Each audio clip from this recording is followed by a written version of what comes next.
É com o nosso estudo de hoje que terminamos a série de 3 estudos sobre os métodos de interpretação profética. Hoje é a terceira e última parte que iremos abordar os pioneiros e a sua relação com o historicismo.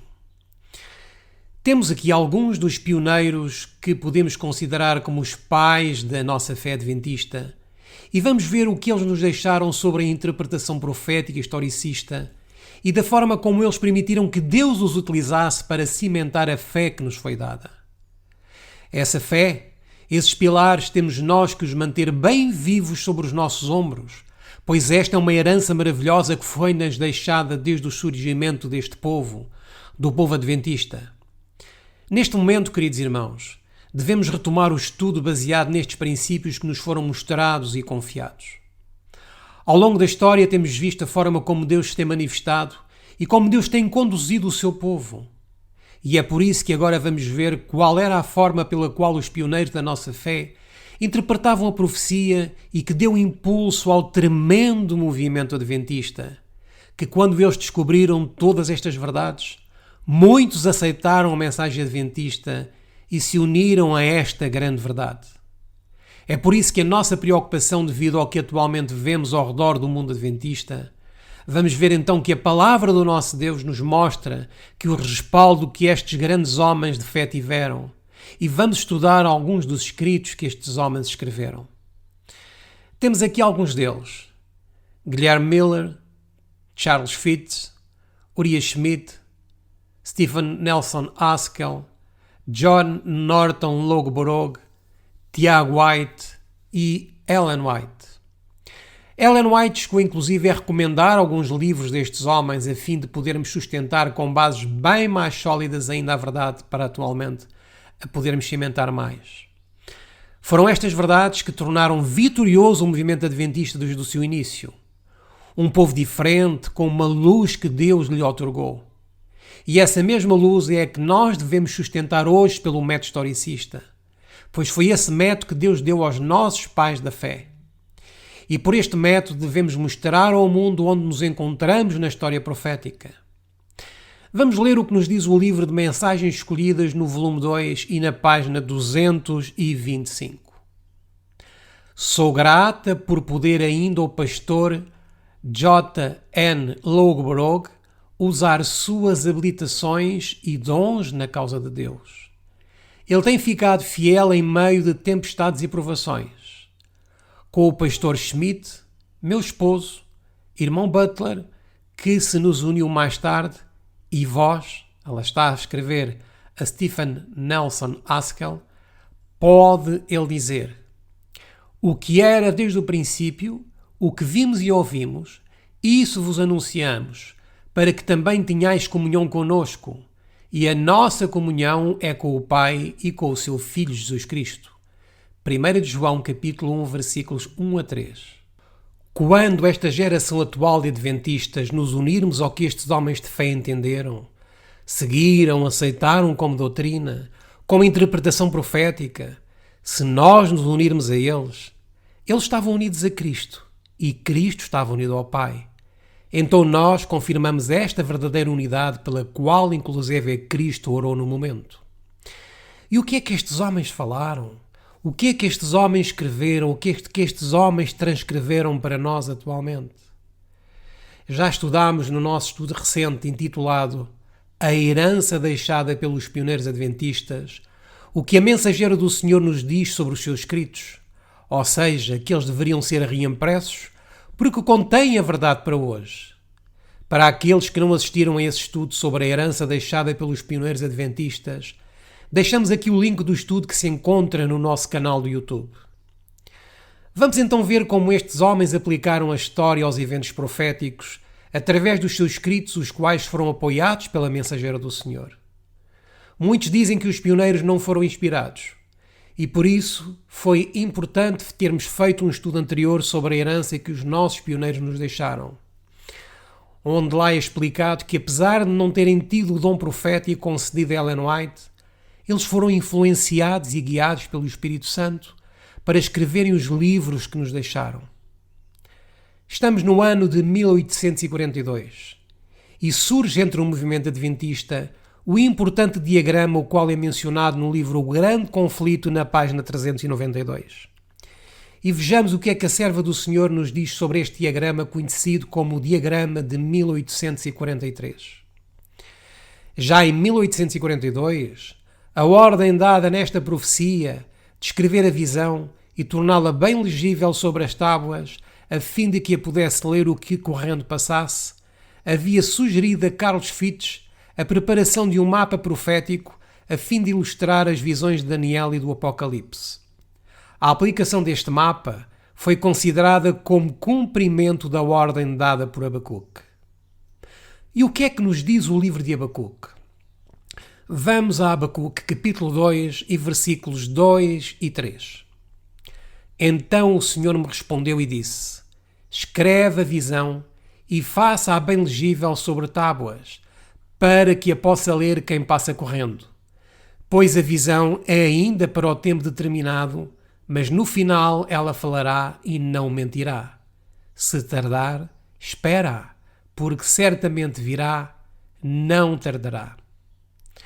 O livro Primeiros Escritos, na página 74, faz também menção deste diagrama de 1843, dizendo-nos o seguinte: tenho visto que o diagrama de 1843 foi dirigido pela mão do Senhor e que ele não deve ser alterado, que as figurações eram o que ele desejava que fossem e que a sua mão estava presente e ocultou um engano em algumas figurações, de maneira que ninguém pudesse vê-lo até que a sua mão fosse removida. Este diagrama de 1843 tem causado muita discussão, principalmente por causa das figurações ou numerações de 2520. Pois o movimento dos seguidores de Jeff Pippenger e outros grupos que se fragmentaram daí fazem um cavalo de batalha com esta numeração que aparece neste diagrama. Contudo, o que está em causa neste diagrama não é a data da pseudo-profecia dos 2520, mas sim as profecias de Daniel e Apocalipse. O foco é precisamente esse. Não nos cabe neste estudo abordar a questão dos 2520, mas apenas deixamos uma passagem de Espírito de Profecia que nos mostra que os 2520 não são verdadeiramente uma profecia, mas um equívoco de Guilherme Miller ao interpretar Levítico 28 como tal. E o texto inspirado que nos mostra que a profecia de tempo mais longa é a dos 2300 dias de Daniel, capítulo 8, versículo 14, encontra-se no livro O Grande Conflito, página 351, que vamos ler de seguida. Miller e seus companheiros proclamaram que o período profético mais longo e o último apresentado na Bíblia estava a ponto de terminar, que o juízo estava próximo e que deveria ser inaugurado o reino eterno. A pregação dos discípulos com relação ao tempo baseava-se nas 70 semanas de Daniel 9. A mensagem apresentada por Miller e seus companheiros anunciava a terminação dos 2300 dias de Daniel 8:14, dos quais as 70 semanas fazem parte. Cada uma dessas pregações se baseava no cumprimento de uma porção diversa do mesmo grande período profético. Então, por este texto, vemos claramente que os 2300 dias são a profecia mais longa do tempo da Bíblia e, logicamente, fica descartada a tal pseudo-profecia dos 2520 anos. Sobre os 2520 anos, tanto Tiago White como Uriah Schmidt escreveram publicações oficiais na Igreja Adventista do seu tempo, em que Guilherme Miller se havia equivocado em relação a essa data. E Ellen White nunca se opôs a estes escritos, tanto pelo seu esposo como pelo pastor Uriah Schmidt. Mas à parte desta questão dos 2520, temos toda uma série de profecias aqui desencadeadas que têm o aval da mensageira do Senhor, tal como ela nos disse nas passagens que já tínhamos lido anteriormente. Temos aqui a profecia dos 2300 dias, que houve um engano no cômputo de tempo, pois primeiramente tinham fixado a data de 1843, pois haviam esquecido de contabilizar o ano zero entre a era antes de Cristo e a era depois de Cristo. E por isso é dito que a mão de Deus estava presente e ocultou o engano em algumas figurações, de maneira que ninguém pudesse vê-lo até que a sua mão fosse removida. Para além disto, temos as profecias de Daniel 2, Daniel 7, Daniel 8, Daniel 12. Sobre Daniel 12 são esquematizadas as profecias dos 1260, 1290 e 1335 dias por ano. É feita também alusão às 7 trombetas do livro do Apocalipse, aos 1260 dias ou 42 meses, que são 1260 anos de supremacia papal. Tudo isto é colocado em comparação com a história universal. Esta é a interpretação historicista com a qual nasceu o movimento adventista. Em 1850 surge um novo diagrama. E novamente aqui a Mensageiro do Senhor se pronuncia sobre este novo diagrama de 1850. Diz-nos ela o seguinte na carta 28 de 1850 e que está também publicado no livro de Manuscript Release, volume 5 e página 202 e 203. Deus mostrou-me a necessidade de obter um diagrama. Vi que era necessário e que a verdade exposta em tábuas impressionaria mais e faria que almas chegassem ao conhecimento da verdade. Depois, no mesmo ano de 1850, mas na carta 58, ela escreve também com alusão a este diagrama o seguinte: no nosso regresso ao irmão Nicol, o Senhor deu-me uma visão e mostrou-me que a verdade deve ser explicada em tábuas, e isso faria com que muitos decidissem pela verdade através da mensagem do terceiro anjo, sendo os 2 primeiros explicados em tábuas. No manuscrito 1 de 1853, ela volta a dar-nos a sua opinião sobre o diagrama de 1850. E diz-nos: vi que Deus estava na publicação do diagrama do irmão Nichols. Vi que havia uma profecia deste diagrama na Bíblia e se este diagrama foi concebido para o povo de Deus, se é suficiente para um, também é para outro.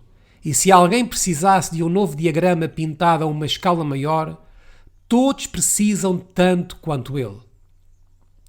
Existem aqui algumas diferenças do diagrama de 1843 para o diagrama de 1850. A data de 1843, para o término dos 2300 anos, é corrigida para 1844. Os 2520 que pareciam realce no primeiro diagrama, agora no segundo é feita uma pequena alusão a ele no canto inferior direito.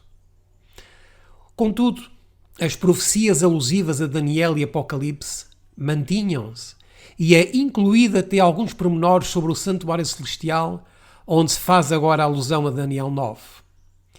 Continuamos a ter os mesmos tempos proféticos, assim como as trombetas do Apocalipse. É também feita alusão à lei de Deus neste diagrama, o que não aparecia no anterior. Como vimos, a Mensageira do Senhor deu o aval sobre estes 2 diagramas. Então, para todos aqueles que dizem que apenas o que Ellen White escreveu tem valor para nós atualmente, vemos também por estes diagramas que estes homens foram também guiados por Deus. Vamos ver agora alguns exemplos quando nós rompemos os princípios estabelecidos por Deus. Confusão sobre os períodos proféticos. Na Advent Review, ou também conhecida como Review Underworld, do dia 29 de dezembro de 1863 e no parágrafo 37, Tiago White escreve-nos o seguinte: a teoria de ano por dia para a interpretação dos períodos proféticos é vital para a posição de todas as classes de adventistas. Ou seja, Tiago White está aqui a dizer-nos que se nós nos consideramos adventistas do sétimo dia, devemos utilizar a interpretação dos períodos proféticos de princípio dado por ano, que é o mesmo que dizer um dia na profecia equivale a um ano. E vejamos o que é que ele nos diz mais à frente. É o grande princípio atacado por todos os oponentes, infiéis, semi-infiéis, futuristas e preteristas. Vejam o que ele já dizia em 1863. Quem eram os grandes oponentes do método de interpretação profética historicista do dia por ano? Os infiéis, os semi-infiéis, os futuristas e os preteristas. Se Tiago White fosse hoje vivo, o que é que ele diria aos futuristas adventistas? Certamente os chamaria de infiéis. Esta posição é também sustentada pela Mensageira do Senhor no livro O Grande Conflito, quando ela fala sobre a profecia dos 2300 dias, dizendo que um dia equivale a um ano. Estas passagens atualmente são praticamente omitidas, colocadas de lado pelos futuristas para poderem sustentar as suas heresias. E assim dizem que Tiago White não foi inspirado. Mas Tiago White era o esposo de Ellen White. Agora imaginemos este casal naquela altura. Será que eles pensavam de forma diferente a nível doutrinário? Certamente que não. Eles estavam em total harmonia doutrinalmente. Se Tiago White tivesse se equivocado ao escrever este artigo na Advent Review, certamente que Ellen White o tinha advertido para não o fazer, pois ela era a profetisa do povo remanescente e esposa do editor da revista adventista na altura.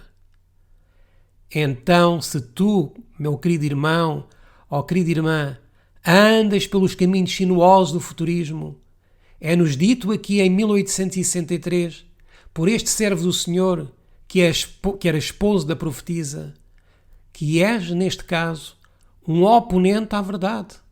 Se tu te mantens por estes caminhos sinuosos do futurismo, és um infiel ou semi-infiel, porque aceitas as verdades a meias e estás em total oposição à verdade que Deus estabeleceu. E temos precisamente aqui a revista original desse ano, da qual nós estamos a tirar este artigo com o título Confusão sobre períodos proféticos. E quem é que edita e publica esta revista? James White, ou seja, na tradução para português, Tiago. Tiago significa James em inglês, Tiago White. E é daqui que estamos a tirar a passagem que lemos anteriormente. E vamos explicar sobre o qual fala este homem. Com toda a luz que existe atualmente sobre as profecias de Daniel e João, para mim é um pouco surpreendente que qualquer estudante de profecia ainda insista que os períodos proféticos de Daniel são dias literais. E muito surpreendente que qualquer um que procure o regresso de Cristo à Terra favoreça a teoria dos dias literais. Comigo não é pouca coisa relacionada com a minha fé na breve vinda de Jesus, se os dias de Daniel são literalmente dias ou simbólicos.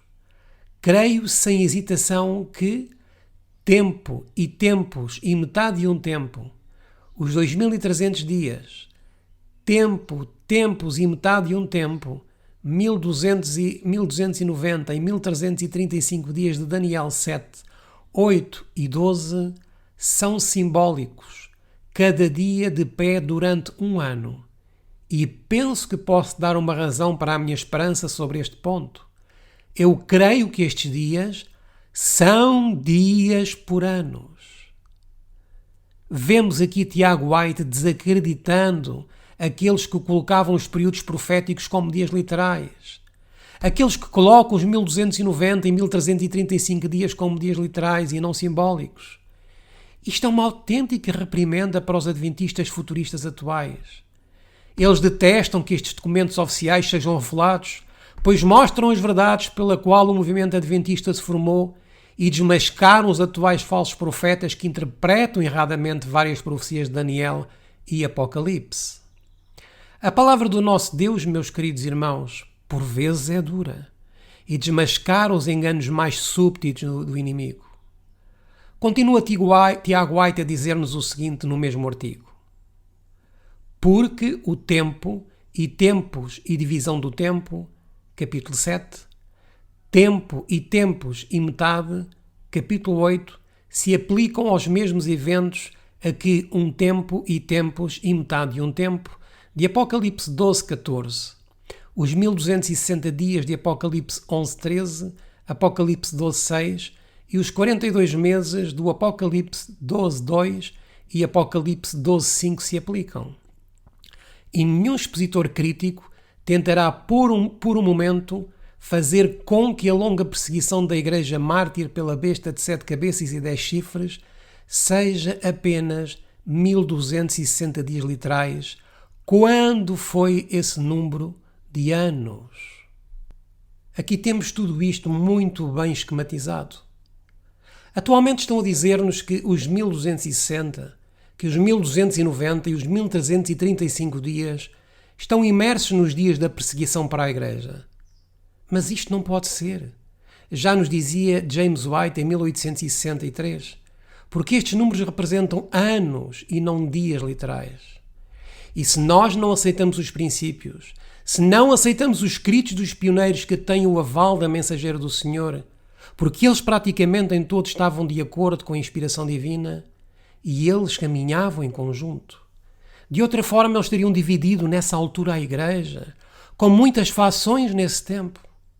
Ellen White com um grupo, Tiago White com outro grupo, John Andrews mais outro grupo, Uriah Schmidt mais outro e aí por diante. Mas não encontramos estas divisões durante várias décadas iniciais no Adventismo, tal como ocorre hoje atualmente. Hoje vemos muitas fações no Adventismo moderno.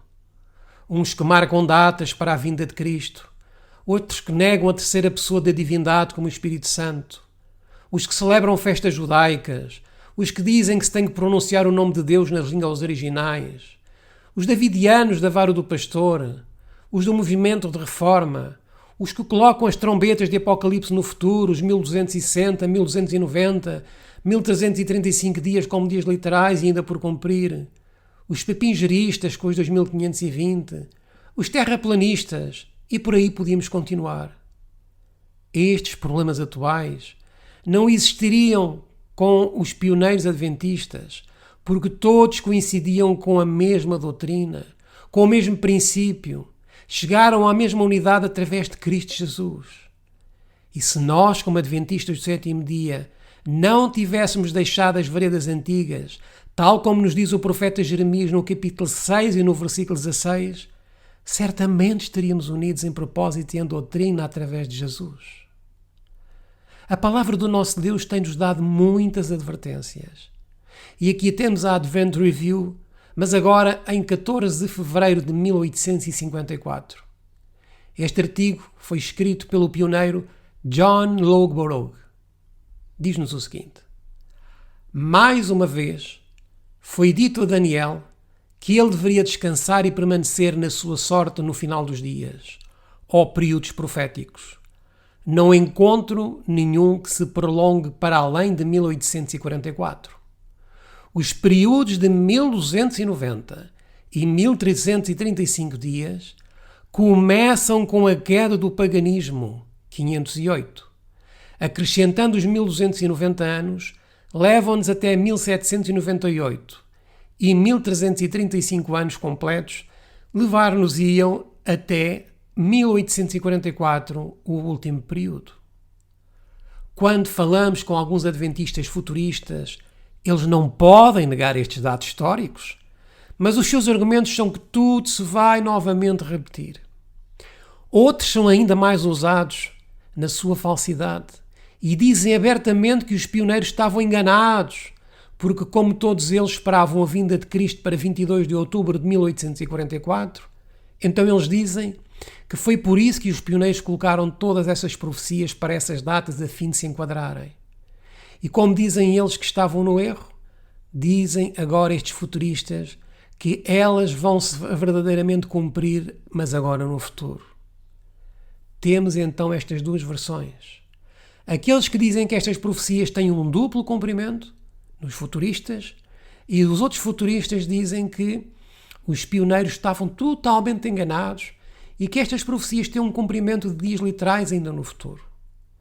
Não existe harmonia de pontos de doutrina entre estes adventistas futuristas modernos, pois cada um interpreta de acordo com a sua vontade e não com assim diz o Senhor.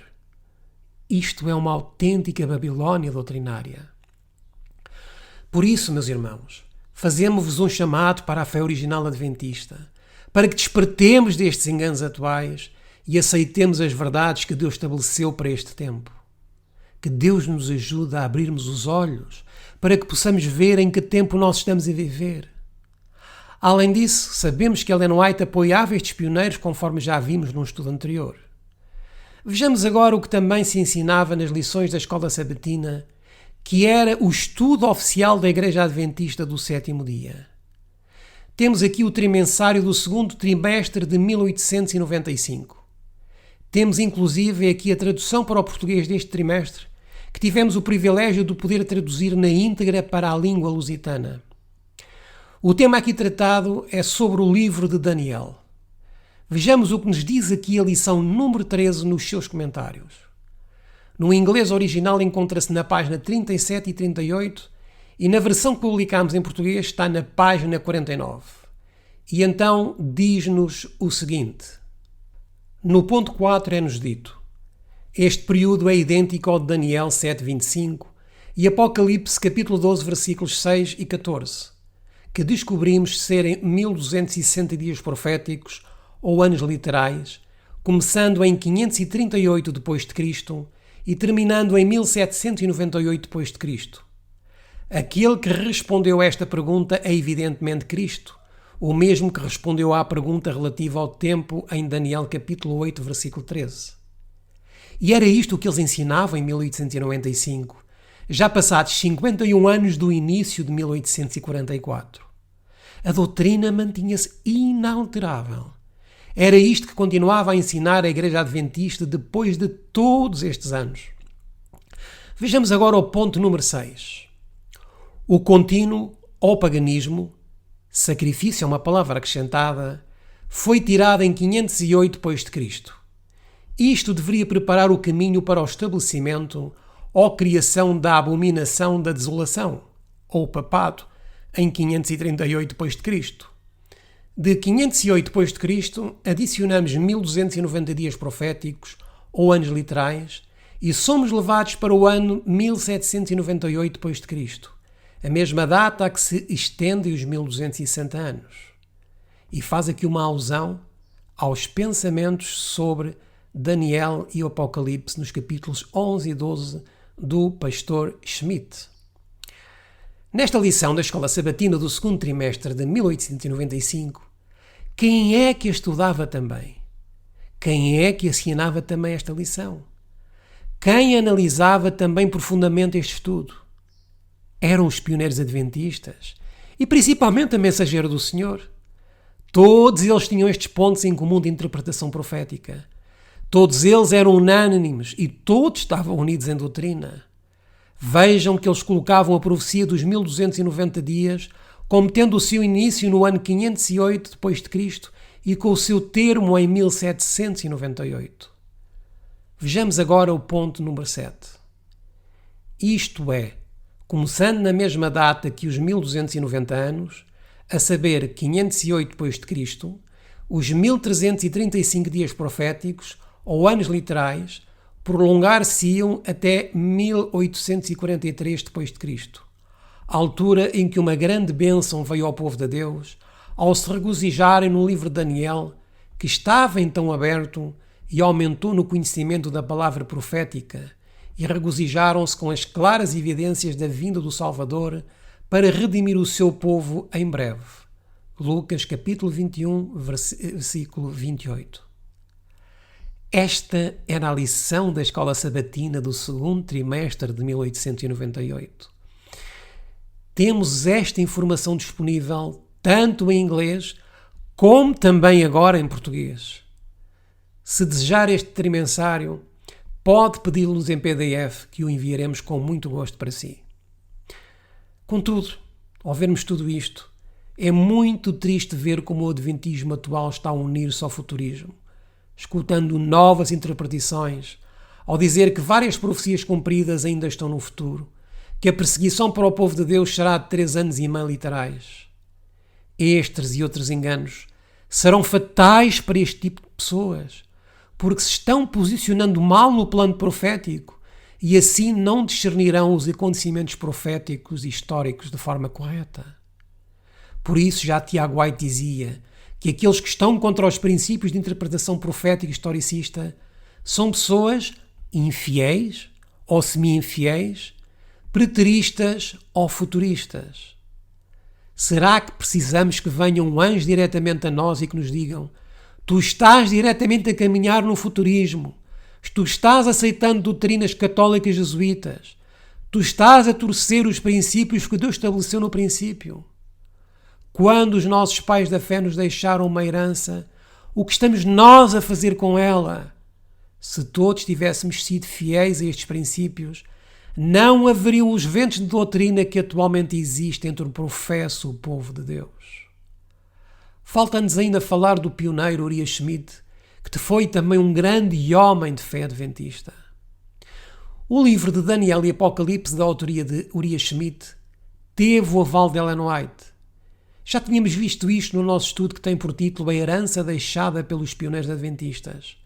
Mas vamos relembrar o que a mensageira do Senhor nos deixou escrito sobre o livro que relata as visões de Daniel e de João, comentadas por este pioneiro. Vamos ver o livro de Ellen White, uma compilação de Publishing Ministry, na página 356, que é uma transcrição do manuscrito 76 de 1901. 4 livros especiais. Daniel e Apocalipse, o grande conflito, patriarcas e profetas e desejado de todas as nações, devem agora ir para o mundo. A grande instrução contida em Daniel e Apocalipse tem sido avidamente examinada por muitos na Austrália. Este livro tem sido o meio de levar muitas almas preciosas ao conhecimento da verdade. Tudo o que pode ser feito deve ser feito para fazer circular pensamentos sobre Daniel e Apocalipse. Não conheço outro livro que possa tomar o lugar deste. É a mão auxiliadora de Deus. A profetisa do Senhor é bem enfática ao nos dizer que tudo deve ser feito para fazer circular o livro Pensamentos sobre Daniel e Apocalipse, dizendo-nos inclusive que nenhum livro escrito pode tomar o lugar deste.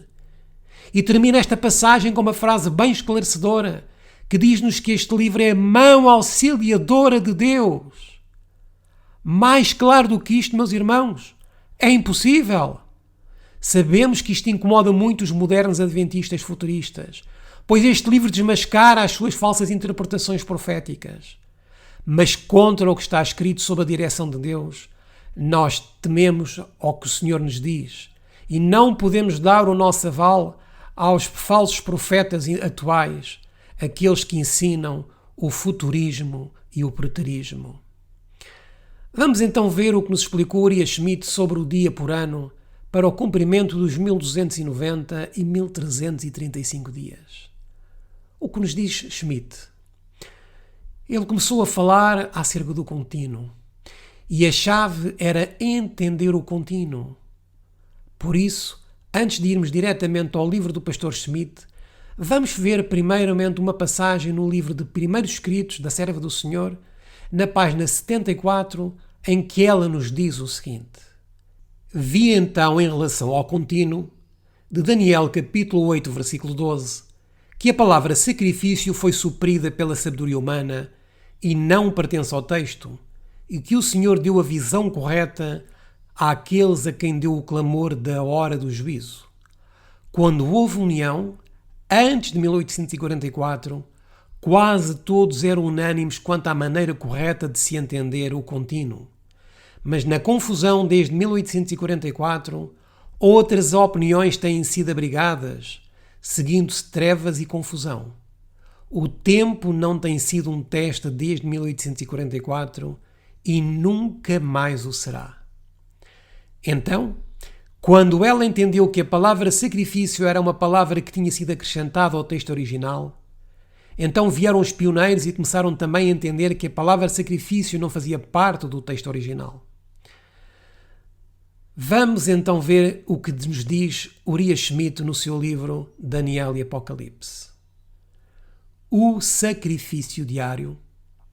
A palavra diário aqui pode também ser traduzida pela palavra contínuo. Fazemos esta ressalva.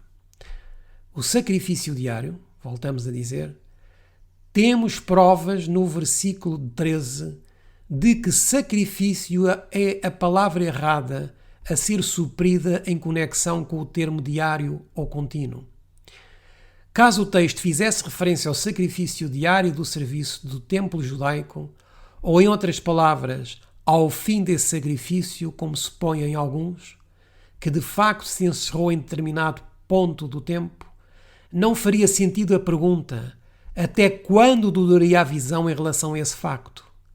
A indagação subentende, sem dúvida, que os agentes ou eventos aos quais a visão diz respeito ocupam um longo período de anos.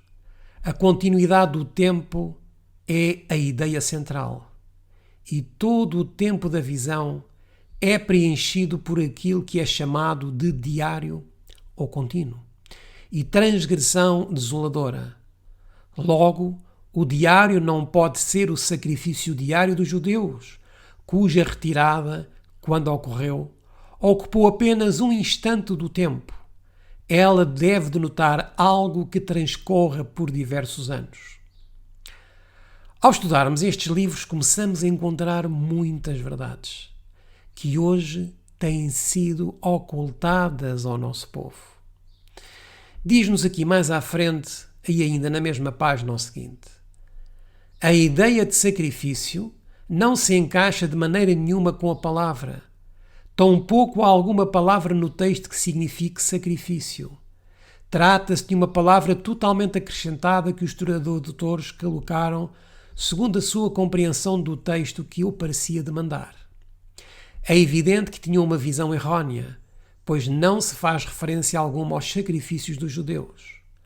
Logo, parece bem mais de acordo tanto com a construção fraseal quanto com o contexto supor que a palavra diário se refere a um poder desolador, assim como a transgressão assoladora à qual está ligado. Temos então dois poderes desoladores, os quais, por um longo período, oprimem ou desolam a Igreja. Literalmente, é possível traduzir até quando a visão acerca da continuidade e da transgressão da assolação?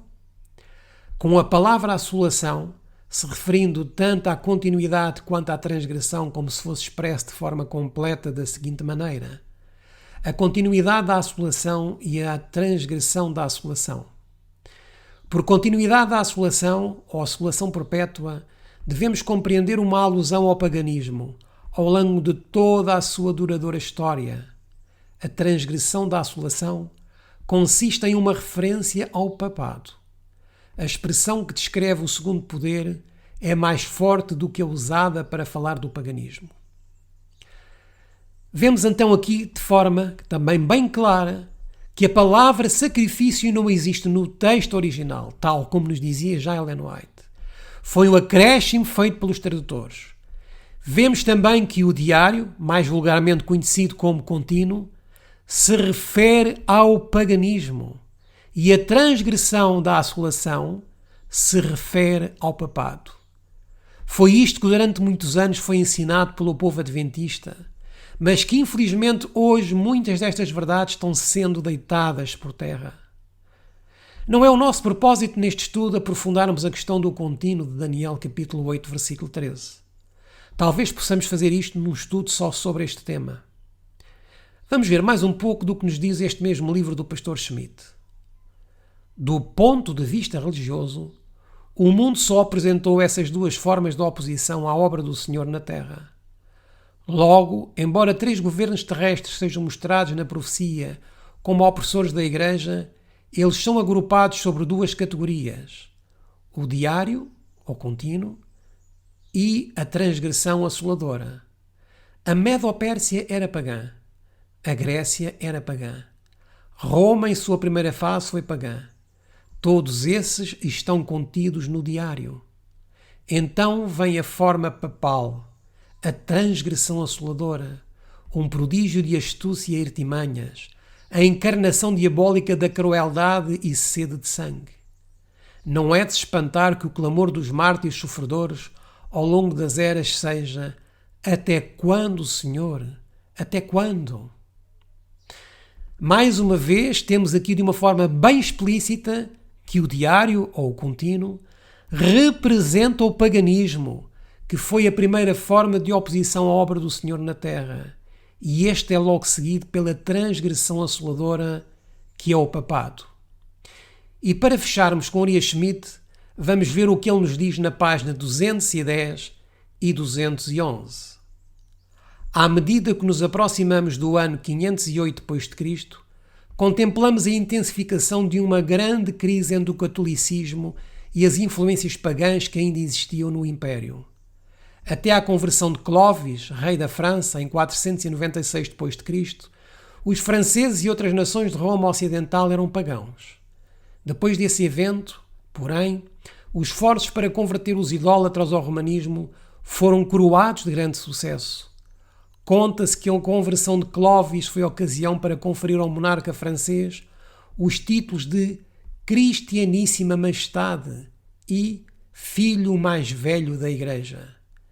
Entre essa época e 508 d.C., por intermédio de alianças, rendições e conquistas, os Arborici, as forças romanas no Ocidente, a Bretanha francesa, os burgúndios e os visigodos foram sujeitados. Se continuarmos a ler, podemos constatar que o ano 508 d.C. é um ano marcado na história, pois aí se trava uma crise entre as influências pagãs e as influências do papado. Ou seja, o paganismo perde a sua força e prepara-se para dar lugar ao papado, que viria a governar a partir do ano 538 d.C. Este era o ponto de vista dos pioneiros sobre o contínuo e que é apoiado no livro O Grande Conflito, quando a irmã Ellen White apresenta o relato de Constantino declarando-se cristão, e aí começa o paganismo a entrar dentro do cristianismo e vai-se misturando na sua totalidade até chegarmos ao VI século, mais propriamente entre o ano 508 e o ano 538, quando se dão as mudanças de poder. O livro do pastor Schmidt vai de mão dada com o livro da mensageira do Senhor, O Grande Conflito. Por isso Deus disse à sua serva que o livro do pastor Schmidt devia ter ampla circulação, tal como o livro O Grande Conflito, e seria a mão ajudadora de Deus. Vejamos agora o que nos é dito por outro pioneiro. Vamos então ver o que escreveu Guilherme Miller sobre o contínuo de Daniel capítulo 8, versículo 13, e que também se encontra em Daniel capítulo 12. Podemos encontrar isto na Advent Review de 28 de janeiro de 1858. Eu continuei a ler e não consegui encontrar nenhum outro caso que o contínuo fosse encontrado senão em Daniel. Eu então, com a ajuda de uma concordância, peguei as palavras que estavam relacionadas com ele, tirar. Ele tirará o contínuo, a partir do momento em que o contínuo for tirado, etc. Continuei a ler e pensei que não deveria encontrar luz sobre o texto. Finalmente cheguei a 2 Tessalonicenses capítulo 2, versículos 7 e 8. Porque já o mistério da injustiça opera, somente há um que agora o retém até que do meio seja tirado, e então será revelado o iníquo. E quando cheguei a esse texto, quão clara e gloriosa apareceu a verdade. Aí está ela, isto é o contínuo. Ora bem, o que é que Paulo quer dizer com somente há um que agora o retém? Por o homem do pecado, o iníquo, ou seja, o papado. Ora bem, o que é que impede que o papado seja revelado? Porque existe o paganismo? Bem, então, o contínuo deve significar paganismo. Esta foi a conclusão e a satisfação com que Guilherme Miller encontrou ao descobrir que o contínuo significa o paganismo. E uma das passagens que o ajudou a se decifrar o contínuo de Daniel foi a segunda epístola aos Tessalonicenses, capítulo 2, e versículos 7 e 8, como vimos. Não nos podemos esquecer que Ellen White disse que Guilherme Miller foi conduzido por anjos. Com esta passagem, ele viu que o que ainda retinha o papado antes do ano 508 era precisamente o paganismo ou o contínuo. Por isso o apóstolo Paulo nos diz que o papado seria tirado do paganismo, ou seria a continuação do mesmo, mas com uma falsa roupagem cristã. Isto está escrito na Revista Oficial Adventista e foi reproduzido no ano de 1858. Guilherme Miller compreendeu que o contínuo era o paganismo. Uriah Schmid também o diz claramente no seu livro de Daniel e Apocalipse. Vejamos novamente este livro precioso. Por continuidade da assolação, ou assolação perpétua, devemos compreender uma alusão ao paganismo ao longo de toda a sua duradoura história.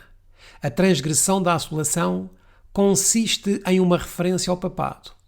A expressão que descreve o segundo poder e mais forte do que é usada para falar do paganismo. Vamos a mais um pioneiro, Stephen Nelson Haskell. No seu livro A História de Daniel, o Profeta, ele diz-nos o seguinte ao comentar Daniel 12, versículo 11, na página 264. Para que os dois períodos proféticos que tinham intrigado tanto a mente do profeta pudessem ser mais perfeitamente compreendidos, Gabriel disse, desde o tempo em que o contínuo for tirado, ou seja, desde 508 d.C., haverá 1290 dias até ao tempo do fim, 1798. E ainda, bem-aventurado o que espera e chega até os 1335 dias. Há então uma bênção pronunciada sobre aqueles que vivem em 1843. 508 mais 1335 igual a 1843. Pois o selo foi retirado das profecias e elas são compreendidas. Ele diz-nos também na página 233 do mesmo livro o seguinte: a última disputa com o paganismo foi em 508, quando os bretões aceitaram o cristianismo. O contínuo mencionado em Daniel havia sido tirado. Em 538, o caminho estava livre para o papado se sentar entronizado em Roma. Mais uma vez, vimos aqui que o que nos diz este pioneiro sobre a relação entre dia e ano na profecia bíblica. E vejam como ele aplica os 1290 em 1335 dias. Faz também a aplicação de dia por ano, tendo como base de partida o ano 508 d.C., para as duas profecias, vindo uma a terminar em 1798, mais propriamente a dos 1290 anos, e a dos 1335 anos a ter o seu término no ano de 1843.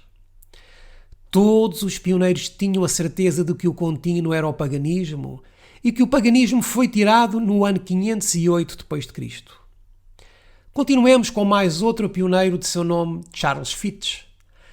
Escreveu ele no livro sobre a segunda vinda de Cristo, na página 42, e no primeiro parágrafo o seguinte: e desde o momento em que o contínuo, entre parênteses, o sacrifício pagão no reino romano, for retirado, que ocorreu no ano 508, e a abominação papal que torna desolada, haverá 1290 dias, ou seja, anos, até ao fim desse abominável poder, 1798, que começou em 538 e continuou por 1260 anos, até 1798, quando o Papa foi levado cativo.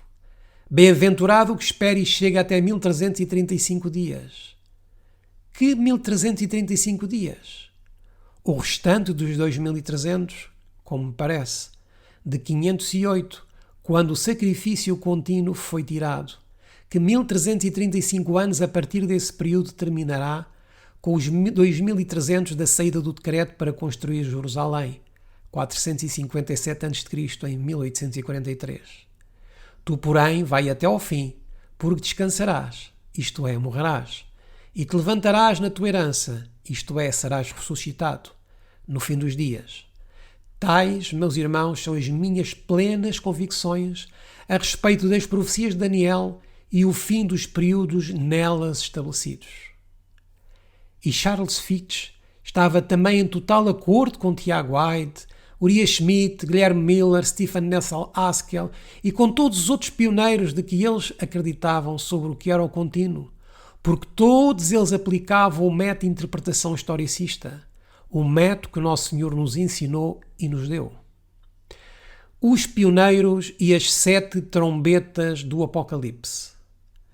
Através dos diagramas de 1843 e 1850, podemos ver que as trombetas só podem ser interpretadas pelo método historicista. Nestes 2 diagramas podemos constatar que as 3 últimas trombetas, ou os 3 ais, estão aqui mencionados. E têm as suas datas, que já estão aqui especificadas, tendo a 7ª trombeta, ou o 7º ai, começado a ser tocado em 1844, quando foi aberto o Templo de Deus e Jesus passou do lugar santo para o lugar santíssimo. Mas hoje temos os futuristas a dizer que as trombetas ainda estão no futuro. Que lástima deitarem tudo por terra, tudo o que foi cimentado pelos nossos pais da fé com inspiração de Deus. A irmã White recomendou imprimir e ler o livro O Grande Movimento Adventista do pastor John Norton Loughborough.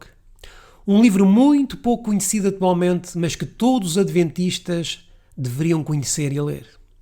Este livro está disponível em português e temos também para quem queira solicitar-nos o PDF do mesmo. Hoje não existe mais desculpa para não irmos a este tipo de livros. Este mesmo livro, juntamente com também o do livro de Uriah Schmidt sobre Daniel e Apocalipse, entre outros, está disponível no aplicativo para telefones móveis dos escritos de Ellen White. Este livro toca, por exemplo, o aspecto da quinta e da sexta trombeta de Apocalipse e nada tem a ver na sua relação com a dos atuais futuristas adventistas. No primeiro estudo que fizemos sobre os métodos de interpretação profética acerca do preterismo e do futurismo, mostramos as explicações mais descabidas que estes adventistas futuristas têm sobre as trombetas. E onde é que eles se baseiam? Lembram-se? Nas interpretações jesuítas. Vejamos onde coloca este pioneiro a quinta trombeta, enquanto hoje muitos adventistas estão à espera que ela ainda vai tocar no futuro. Isto vai ser um tremendo engano para estas pessoas, pois estão completamente desenquadradas com o quadro profético bíblico, e se não mudarem, isto ser-lhes-á fatal. Diz-nos então o pastor John Loughborough sobre a quinta trombeta, no 5º capítulo, rápido avanço da mensagem, e na página 99. A quinta trombeta revela a ascensão do islamismo com sua gama de erros. Especialmente, porém, revela o período de 5 meses ou 150 anos literais, a partir do momento que tinham um rei. Em 27 de julho de 1299, Otoman, também chamado Osman I, fundador do Império Otomano, invadiu o território da Nicomédia. A partir desse momento, os otomanos assediaram e atormentaram o Império Romano Oriental até 27 de julho de 1449, ou seja, o exato período de 150 anos durante o qual soava a quinta trombeta. Nessa ocasião, os turcos vieram com os seus exércitos contra a própria cidade de Constantinopla, fazendo uso da pólvora na batalha. Nesta explicação que faz então este pioneiro sobre a quinta trombeta, ele mostra-nos que ela tem a ver com a extensão do islamismo e que compreende 5 meses, ou seja, 150 anos literais, e que teve o seu término a 27 de julho de 1449. Vejamos agora o que ele nos diz sobre o término da sexta trombeta. Por esse tempo morreu João VIII, paleólogo, considerado pelos historiadores como o último imperador bizantino. Constantino de Coses, ou Constantino XI, paleólogo, era o herdeiro legítimo do trono, mas relata-se que o medo que tinha de Amurá, ou Murad II, sultão turco que estava fazendo guerra contra ele, levou-o a pedir-lhe permissão para subir ao trono. Tal ato pareceria aos turcos quase uma renúncia ao trono. De facto, após breve tempo, os otomanos estavam de posse da cidade de Constantinopla e do Império Romano Oriental. Assim, os turcos mataram, politicamente, o império que antes haviam atormentado. Deviam continuar a matança por 1 hora, 1 dia, 1 mês e 1 ano. Apocalipse capítulo 9, versículo 15. Então, o que quer dizer esta expressão que nos diz no livro de Apocalipse? Ele vai dizer-nos o seguinte: se considerarmos essa referência temporal como um período profético, cada dia por 1 ano, quanto tempo representaria?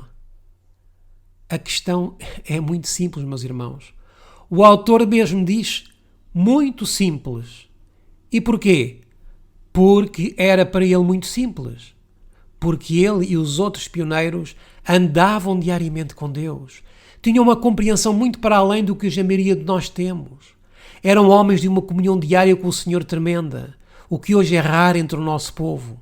Por isso as profecias de Daniel e Apocalipse tornavam simples para ele.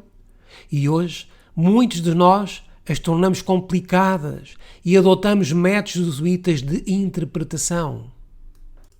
Diz-nos então Lodbrok: um ano é igual a 360 dias ou anos, um mês 30 dias ou anos, e um dia um ano, no total 391 dias, ou literalmente 391 anos.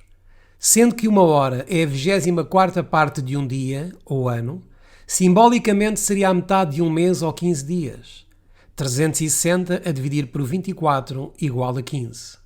Portanto, o tempo total do reinado muçulmano independente no território romano oriental é de 391 anos e 15 dias. Somando esse total à data de 27 de julho de 1449, chegamos a 11 de agosto de 1840 como término do período de independência turca, conforme anunciado sob a sexta trombeta. E aqui temos, meus irmãos, aqui está a explicação da sexta trombeta. Para aqueles que esperam as trombetas no futuro, vejam como os pioneiros diziam que tudo isto é simples.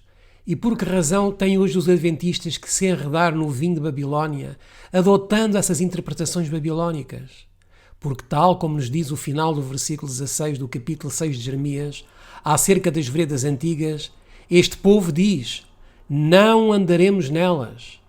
E se não houver arrependimento, se não se voltarem para os verdadeiros pilares adventistas, estas pessoas irão ter um fim muito triste. Desejo muito que todos eles se arrependam do que andam a pregar antes que seja tarde demais.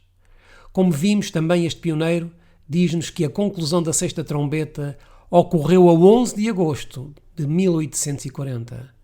E ele diz-nos que é fácil de entender. Vejamos agora o que a mensageira do Senhor disse sob inspiração direta de Deus sobre a sexta trombeta de Apocalipse 9. Vamos ao livro O Grande Conflito, às páginas 334 e 335. No ano de 1840, outro notável cumprimento de profecia despertou geral interesse. 2 anos antes, Josias Lites, um dos principais pastores que pregavam o segundo advento, publicou uma explicação de Apocalipse 9, predizendo a queda do Império Otomano. Segundo os seus cálculos, esta potência deveria ser subvertida no ano de 1840, no mês de agosto, e poucos dias apenas antes de seu cumprimento escreveu: admitindo que o primeiro período, 150 anos, se cumpriu exatamente antes que Diacoses subisse ao trono com permissão dos turcos, e que os 391 anos, 15 dias, começaram no final do primeiro período, terminará no dia 11 de agosto de 1840, quando se pode esperar seja abatido o poderio otomano em Constantinopla. E isto, creio eu, verificar-se-á ser o caso. Josias Lites, artigo em Sinais dos Tempos e no Expositor da Profecia, de 1 de agosto de 1840. No mesmo tempo especificado, a Turquia, por intermédio de seus embaixadores, aceitou a proteção das potências aliadas da Europa e assim se pôs sob a proteção de nações cristãs. O acontecimento cumpriu exatamente a predição. Quando isto se tornou conhecido, multidões se convenceram da exatidão dos princípios de interpretação profética adotados por Miller e seus companheiros, e maravilhoso impulso foi dado ao movimento do Advento. Homens de saber e posição uniram-se a Miller, tanto para pregar como para publicar suas opiniões, e de 1840 a 1844 a obra estendeu-se rapidamente. Esta passagem deixa como sem saída os adventistas futuristas. Contudo, ao falar com muitos deles, o que eles dizem é que Ellen White está aqui apenas a citar a Josias Lites, e isso não significa que ela provasse o que ele está aí a afirmar. Mas será mesmo assim? Se ela não concordasse com a interpretação de Josias Lites, por que razão ela iria citar e de forma tão aprovatória? Não tem o mínimo sentido este falso argumento dos futuristas. E mais, no primeiro parágrafo da página 335, vejam o que diz a profetisa. No mesmo tempo especificado. Aqui são palavras da própria irmã White falando do tempo especificado. E que tempo especificado é este que ela está aqui a falar? Logicamente os 391 anos e 15 dias, que tiveram o seu termo no dia 11 de agosto de 1840, conforme acaba o último parágrafo. Isto até uma criança entende que ele está a referir a esse período. E tem mais, ela fala-nos mais à frente que o cumprimento cumpriu exatamente a predição. E qual é o cumprimento que ela está-se aqui a referir? Ao termo da sexta trombeta, a 11 de agosto de 1840. E depois fala que através do cumprimento desta profecia foi através da exatidão dos princípios de interpretação profética adotados por Miller e seus companheiros que foi dado um impulso maravilhoso ao movimento do Advento. Queremos mais clareza do que esta? É impossível. Por isso os argumentos dos futuristas perante esta passagem caem completamente por terra. Samuel Ramos e suas heresias no Adventismo. Este diagrama é retirado diretamente da página de Samuel Ramos e o link está aí por baixo.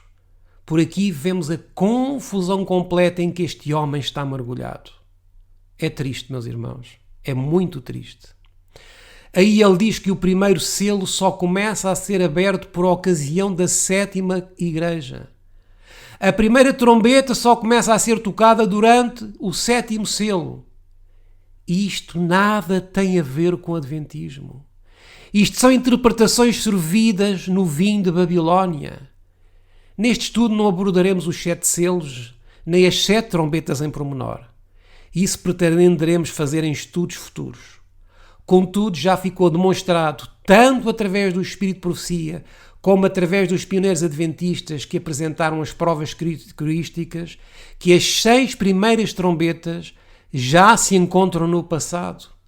Atualmente estamos sob a 7ª trombeta que começou a tocar a partir de 22 de outubro de 1844. Temos aqui outra personagem muito conhecida no mundo adventista, Stephen Bohr. Eu fui durante vários anos um atento ouvinte deste homem. Contudo, nos últimos tempos houve algumas coisas que me foram desagradando. E este homem muito conhecido no mundo adventista crê que os 144.000 são um número simbólico e não literal. Ele é também um acérrimo defensor da vacina para o Covid-19. Troça daqueles que dizem que existem jesuítas infiltrados na corporação adventista. Mantém-se neutro em relação aos crimes praticados de abortos na corporação adventista. E qual não foi a minha surpresa ao descobrir que este homem invalida o Espírito de Profecia e os pioneiros na sua interpretação sobre as 7 trombetas. Vejamos o que Stephen Bohr ensina sobre a 6ª e a 7ª trombeta. Temos aqui este diagrama feito pelo próprio. Aqui ele coloca a 6ª trombeta com o início em 1798 e o fim com o encerramento da Porta da Graça. Mas depois, nesta página do mesmo documento, ele diz-nos o seguinte: a 6ª trombeta leva-nos desde 1844 até ao encerramento da Porta da Graça, quando termina o mistério de Deus. Apocalipse 10:7. Sabemos isto porque a 7ª trombeta descreve o momento em que Jesus toma possessão de todos os reinos no mundo na segunda vinda. No diagrama do slide anterior, diz-nos que a 7ª trombeta começa em 1798, mas nesta página diz-nos que começa em 1844. No que é que ficamos, Sr. Bohr? O senhor se contradiz na mesma publicação, mas para nós tanto se nos dá, porque ambas as datas estão erradas. E depois aplicar a 7ª trombeta a partir da segunda vinda de Cristo é outra violação completa das Escrituras, do Espírito de Profecia e dos pioneiros e das Escrituras. Diz-nos a serva do Senhor o seguinte sobre estes homens que são tidos como grandes sábios dentro do professo povo de Deus. Nestes dias estão sendo ensinados muitos enganos como sendo verdades. Alguns de nossos irmãos têm ensinado pontos de vista que não podemos endossar. Ideias fantasiosas, interpretações forçadas e peculiares das Escrituras estão se introduzindo. Alguns destes ensinos talvez não pareçam agora senão jotas e tis, mas crescerão e se tornarão laços para os inexperientes. Estes homens, tidos como sábios por muitos, estão apresentando ideias fantasiosas e interpretações forçadas e peculiares das Escrituras. E como a maioria do nosso povo não investiga por si mesmo, o que é que nos acontece? Estas ideias fantasiosas tornar-se-ão laços para os inexperientes. E entendemos porque é que se tornarão laços para os inexperientes? Porque não vão entender os verdadeiros acontecimentos proféticos. E isso vai-lhes ser fatal ao crerem na falsa profecia. Porquê? Porque os vai levar ao naufrágio da fé. Vejamos mais esta passagem também da serva do Senhor que se encontra na Review and Herald de 19 de janeiro de 1905. Deus não nos está a dar uma nova mensagem. Devemos proclamar a mensagem que em 1843 e 1844 nos tirou das outras igrejas. Precisamos que o Espírito Santo acenda nos nossos corações o zelo e a seriedade que então foram vistos entre o povo de Deus. Agradeço ao Senhor por ainda existirem alguns que se lembram desses dias e que sabem do que falam. Se Deus não está a dar uma nova mensagem e que devemos proclamar a mensagem que em 1843 e 1844 nos tirou de outras igrejas, então por que interpretar as trombetas, os 1260, os 1290 e os 1335 dias como estando no futuro, ou com datas completamente diferentes daquelas que nos foram dadas como o povo no início? Só podemos definir isto como rebelião ou insubordinação. É preferível sermos humildes quando erramos e darmos meia volta e voltar atrás. Mas para isso é necessário que humilhemos o nosso coração. E isto vê-se muito pouco, principalmente entre os futuristas adventistas. Alguns deles, mais tarde, acabam por saber que ensinam de forma errada, mas para não perderem a sua reputação, preferem continuar a ensinar o erro. Isto serve de lição para qualquer um de nós, que não permitamos que o nosso orgulho nos possa cegar, que possamos ser fiéis como Daniel foi em todas as coisas. Humilhemos diariamente o nosso coração aos pés do nosso Salvador, pedindo-lhe discernimento espiritual, pedindo-lhe que tire de nós as raposinhas que ainda nos impedem de crescer em santidade, pois sem santidade ninguém verá ao Senhor. Terminamos esta pequena série de 3 apresentações sobre os métodos de interpretação profética. Esperamos que tenha sido de bênção e esclarecimento para todos nós. Como vem sendo sempre hábito, disponibilizamos em PDF o esboço deste estudo. Basta contactar-nos através do nosso número do WhatsApp ou do nosso e-mail que deixamos no final desta apresentação e fazerem-nos esse pedido. Nos próximos dias estaremos a preparar uma nova série, mas agora sobre um tema também de alguma forma controverso dentro do Adventismo atual. Estamos a falar sobre a divindade versus a Trindade no Adventismo. Fazemos desde já um convite para que possam nos acompanhar no próximo estudo. Até lá, não nos esqueçamos de esquadrinharmos por nós mesmos a Palavra de Deus, dedicarmos diariamente tempo para a oração pessoal e também para que possamos levar a mensagem dos 3 anjos aos que não a conhecem. Desejamos as mais ricas bênçãos de Deus para você que nos escuta e até ao nosso próximo estudo.